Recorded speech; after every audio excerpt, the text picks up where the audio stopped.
Assalamualaikum warahmatullahi wabarakatuh dan salam sejahtera.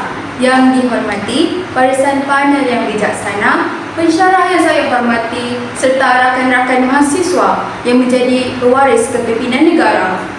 Bayangkan, suatu pagi yang tenang, kita membuka berita dan membaca bahawa hak maritim negara kita semakin terhakis.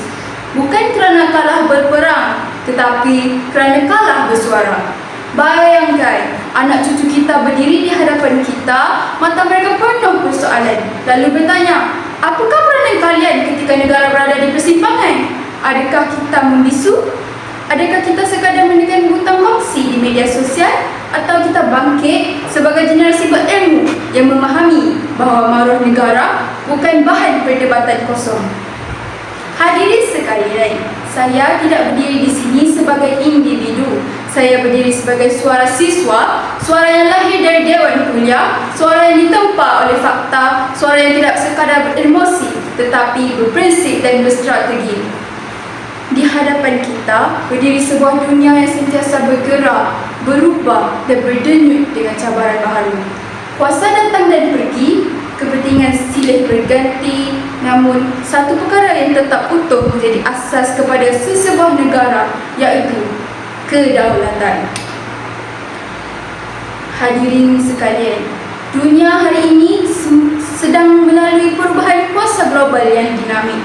Persaingan antara kuasa besar bukan lagi sesuatu yang tersembunyi, tetapi semakin ketara dalam aspek perdagangan, teknologi, keselamatan dan pengaruh strategi. Rantau Asia Tenggara termasuk perairan strategik seperti Laut Cina Selatan merupakan antara kawasan paling penting dalam sistem perdagangan dunia. Menurut laporan ekonomi antarabangsa, lebih 30% perdagangan maritim global melalui di laluan rantau Indo-Pasifik setiap tahun. Laluan ini menjadi nadi kepada rantaian bekalan global. Rantau Indo-Pasifik merupakan pusat kepada sebahagian besar aktiviti perdagangan dunia kerana menjadi laluan utama kapal kargo antara Asia, Timur Tengah, Eropah dan Amerika.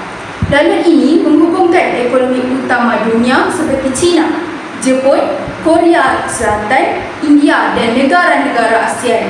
Selain itu, kawasan seperti Laut Cina Selatan menjadi antara laluan perkapalan paling sibuk di dunia kerana kedudukannya yang strategik dan kaya dengan sumber semula jadi. Sebarang ketegangan di kawasan ini bukan sahaja memberi kesan kepada negara terlibat, tetapi juga kepada kestabilan ekonomi serantau dan global. Gangguan dan ketegangan di laluan strategi ini boleh menyebabkan kenaikan kos penghantaran dan usul kapal, kelewatan rantaian bekalan global, peningkatan harga barangan di pasaran antarabangsa dan juga kestabilan ekonomi serantau. Di sini saya selitkan contoh sebagai konflik atau sekatan di kawasan laluan utama boleh memberi kesan langsung kepada perdagangan tenaga dan komoditi dunia. Maka isu ini bukan isu kecil, ia adalah isu strategik, ia adalah isu keselamatan, ia adalah isu ekonomi dan yang paling penting, ia adalah isu kedaulatan. Hadirin yang dihormati sekalian, kedaulatan bukan sekadar istilah dalam buku undang-undang. Ia adalah maruah sebuah bangsa. Ia adalah simbol kebebasan untuk menentukan haluan sendiri tanpa tunduk kepada tekanan luar. Seperti benteng yang melindungi sebuah kota, kedaulatan menjadi perisai yang mempertahankan hak dan kehormatan negara di pentas dunia. Kedaulatan sesebuah negara bukan sahaja merujuk kepada kuasa mentadbir wilayah daratan, tetapi juga meliputi ruang laut dan ruang udara di bawah bidang kuasanya. Prinsip ini diiktiraf dalam kerangka undang-undang antarabangsa yang menjadi asas hubungan antara negara. Melalui Konvensyen Undang-Undang Laut Pertubuhan Bangsa-Bangsa Bersatu 1985, negara pantai diberikan hak ke atas zon ekonomi eksklusif sehingga 200 batu nautika dari garis pantai. Dalam zon ini, negara mempunyai hak berdaulat untuk meneroka dan mengeksploitasi sumber semula jadi termasuk sumber perikanan, minyak dan gas, serta sumber mineral di dasar laut. Fakta ini amat penting kerana kawasan laut bukan sekadar laluan perkapalan, tetapi juga menyimpan sumber ekonomi yang bernilai tinggi. Sumber perikanan contohnya menyumbang kepada keselamatan makanan, kestabilan ekonomi negara-negara pesisir. Selain itu, aktiviti penerokaan petroleum dan gas asli di kawasan Z turut menjadi penyumbang utama kepada pendapatan negara. Dalam konteks rantau seperti Laut Cina Selatan sering menjadi perhatian kerana kepentingannya sebagai laluan perdagangan utama dunia serta kawasan yang dipercayai kaya dengan sumber semula jadi. Oleh itu, sebarang pertikaian di kawasan ini bukan sahaja melibatkan sempadan tetapi juga hak ekonomi dan keselamatan strategik. Dunia moden pula mengutamakan penyelesaian secara aman selaras dengan piagam pertubuhan bangsa-bangsa bersatu yang menekankan prinsip keamanan dan penghormatan terhadap kedaulatan negara. Mekanisme seperti rundingan dua hala, dialog serantau serta peranan institusi antarabangsa menjadi saluran penting dalam mengelakkan konflik bersenjata. Malaysia sebagai negara maritim yang bergantung kepada perdagangan laut perlu terus mempertahankan haknya berdasarkan undang-undang antarabangsa. Pendekatan yang tegas tetapi berprinsip serta berasaskan diplomasi akan memastikan kedaulatan negara terus dihormati tanpa menjejaskan hubungan baik dengan negara lain. Saudara dan saudari sekalian, Malaysia ialah negara perdagangan terbuka. Struktur ekonomi kita sangat bergantung kepada hubungan antarabangsa. Pelaburan langsung asing memainkan peranan penting dalam mewujudkan peluang pekerjaan, memindahkan teknologi, meningkatkan produktiviti dan mengukuhkan daya saing negara. Sebarang ketidaktentuan geopolitik boleh memberi kesan kepada keyakinan pelabur. Menurut kajian institusi kewangan antarabangsa, ketegangan perdagangan global boleh memperlahankan pertumbuhan ekonomi negara yang membangun. Apabila ekonomi terjejas, ekonominya kesannya dirasai oleh rakyat, terutamanya golongan muda yang sedang mencari peluang pekerjaan dan juga keluarga yang perlu maka menjaga kestabilan diplomatik adalah sebahagian daripada strategi menjaga kesejahteraan rakyat. Para siswa yang saya hormati, dalam dunia hari ini yang syarat dengan cabaran dan persaingan, diplomasi berdiri sebagai senjata paling berkesan. Bukan senjata yang menghunus mata pedang, tetapi senjata yang menghunus kebijaksanaan. Ia tidak berdentum, namun kesannya menggema. Ia tidak melukai, tetapi mampu menyelamatkan maruah dan masa hadapan sesebuah negara. Diplomasi ibarat jambatan yang menghubungkan dua tebing perbezaan. Di saat ketegangan cuba memisahkan, diplomasi hadir sebagai penyadu. Di saat suara menjadi keras, diplomasi memilih untuk berbisik dengan hikmah. Ia adalah bahasa damai yang menerangkan gelora serta cahaya, yang menerangkan jalan penyelesaian tanpa perlu menyalakan api konflik. Malaysia telah lama mengamalkan pendekatan berkecuali aktif. Melalui penglibatan dalam ASEAN, negara kita bukan sahaja mengukuhkan kerjasama serantau, malah turut membina jaringan persefahaman yang berteraskan, saling menghormati dan kesepakatan bersama dalam setiap rundingan dan dialog. Malaysia memilih jalan perbincangan berbanding perbalahan, memilih meja rundingan berbanding medan pertentangan. Diplomasi bukanlah tanda kelemahan.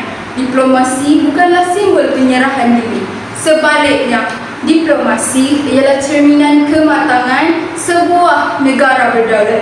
Negara yang memahami bahawa keamanan adalah harta yang paling berharga dan keharmonian adalah kekuatan yang tidak ternilai. Maka, marilah kita melihat diplomasi sebagai cahaya dalam kegelapan konflik. sebagai nadi dalam denyut kestabilan dan sebagai suara bijaksana yang mempertahankan maruah tanpa perlu menumpahkan sebarang pertikaian. Saudara dan saudari, dunia hari ini ibarat papan catur. Kuasa besar menggerakkan bidak mereka dengan penuh strategi. Dan kita berada di tanah papan itu. Jika terlalu ke kiri, kita dipersoal. Jika terlalu ke kanan, kita ditekan. Malaysia bukan negara adik kuasa, tetapi kita juga bukan negara yang tidak punya harga diri. Sejak dahulu, Malaysia memilih diplomasi berhemah, tidak menjerit tetapi bersuara, tidak menyerang tetapi mempertahankan, tidak mencari musuh tetapi tidak menyerah kalah. Ini adalah strategi keseimbangan. Inilah seni bernegara. Namun, strategi ini memerlukan sesuatu yang lebih besar daripada retorik politik. Ia memerlukan kepimpinan yang berani, ia memerlukan rakyat yang matang, ia memerlukan mahasiswa yang celik geopolitik. Rakan-rakan mahasiswa, kita hidup dalam era maklumat. Namun, maklumat tanpa kefahaman boleh menjadi salah satu salah tafsir. Sentimen tanpa analisis boleh menjadi perpecahan, seperti cahaya yang tidak difokuskan. Ia boleh menyilaukan pandangan dan mengaburkan kebenaran. Tanpa kefahaman, fakta boleh berubah menjadi fitnah dan kenyataan boleh bertukar menjadi andaian. Oleh itu, ilmu dan pemikiran kritis amat penting agar setiap maklumat ditafsir dengan tepat dan berlandaskan bukti yang sahih. Mahasiswa perlu membaca isu antarabangsa secara kritikal. Sebagai golongan terpelajar, mahasiswa harus berani menilai sesuatu isu dengan minda yang terbuka dan analisis yang mendalam. Pembacaan yang kritikal membolehkan mereka memahami latar belakang, kepentingan dan implikasi sesuatu peristiwa global. Dengan cara ini, mereka tidak sekadar menerima maklumat secara pasif, tetapi mampu menilai, mampu membanding dan mampu merumuskan pandangan secara matang dan berintegriti. Mahasiswa juga perlu mengelakkan penyebaran maklumat yang tidak sahih. Dalam dunia digital yang pantas, berita boleh tersebar dalam sekelip mata. Oleh itu, mahasiswa harus bertanggungjawab memastikan kesahihan sesuatu maklumat sebelum dikongsikan. Setiap perkongsian harus berpaksikan kebenaran agar tidak menjadi titik noda yang mencemarkan kepercayaan masyarakat. Kejujuran dalam menyebarkan maklumat mencerminkan kepribadian yang beretika dan berilmu. Bukan itu sahaja, mahasiswa juga perlu menyumbang kepada perbincangan yang matang. Mahasiswa berperanan sebagai suara intelektual yang membawa idea bernas dan hujah yang berasas. Dalam setiap perbincangan, mereka perlu mengemukakan pandangan secara sopan, pandangan secara rasional dan secara berfakta. Perbincangan yang matang bukanlah medan pertelingkahan, tetapi ruang untuk bertukar fikiran demi mencari solusi yang terbaik. Dengan sikap terbuka dan saling menghormati, dialog dapat menjadi jambatan persefahaman. Dan yang terakhir, mahasiswa perlu meningkatkan literasi geopolitik. Pemahaman terhadap isu geopolitik amat penting dalam dunia yang saling berkait antara satu sama lain. Literasi geopolitik membolehkan mahasiswa memahami hubungan kuasa, kepentingan ekonomi serta dinamika politik global. Dengan pengetahuan ini, mereka dapat menilai sesuatu peristiwa antarabangsa secara menyeluruh dan tidak melihatnya secara sempit. Ilmu geopolitik menjadi pelita yang menerangi pemikiran agar lebih peka terhadap perkembangan dunia. Jika kita ingin negara kita dihormati, kita mesti menjadi rakyat yang berpendidikan tinggi, berdaya saing dan berintegriti.